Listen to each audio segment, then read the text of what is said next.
If you need to section off part of a room, there are many types of room dividers that can do the job. Concertina doors routinely divide meeting rooms.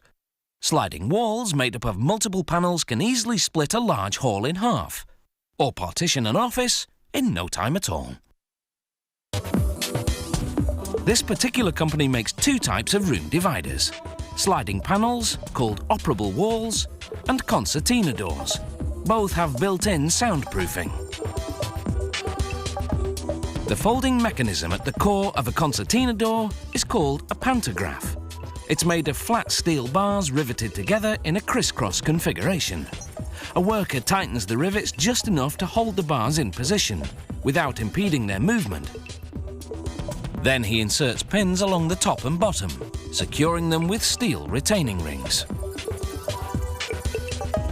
The pantograph is custom built to expand to the precise width of the door they're making.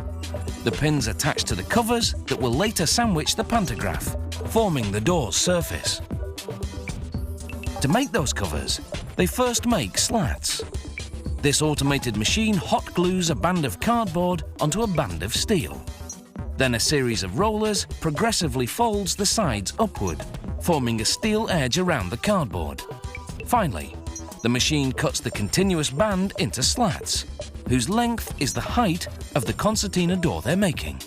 Now workers pair up the slats, connecting them with cardboard strips. They feed each pair into a glue machine.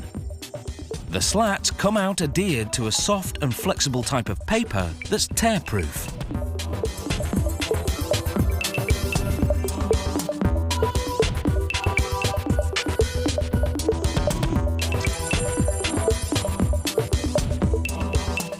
Next, workers connect 6 pairs of slats to form a panel.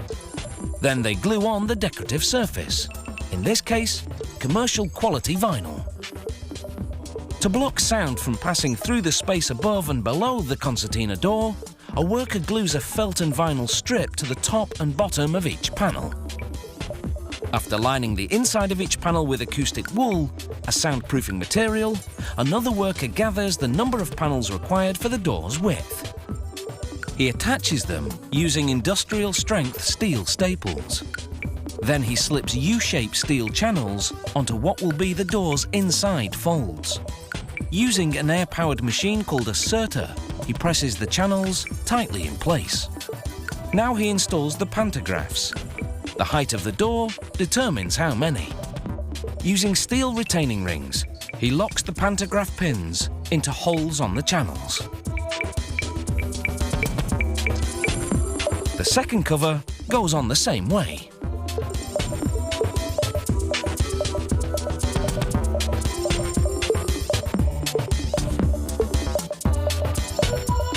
After this, workers apply a metal trim to finish off the front and back ends. They also install a handle for opening and closing the door.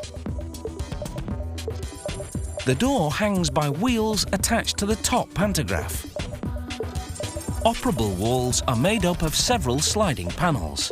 For each one, workers build an aluminium frame, then install a soundproofing mechanism, a crank-activated aluminium seal that juts out to fill the gap above and below the panel. To make the front and back faces of each panel, workers begin with a sheet of gypsum board.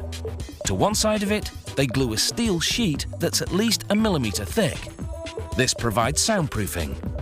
To the other side, they glue a decorative surface, in this case, laminate. A machine called a pinch roll applies pressure to ensure the laminate adheres well. Workers slide the face into the frame, fill the middle with acoustic wool for soundproofing, then slide in a second facing.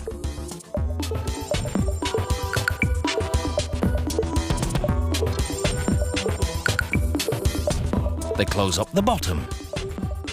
Then test the retractable soundproofing seal.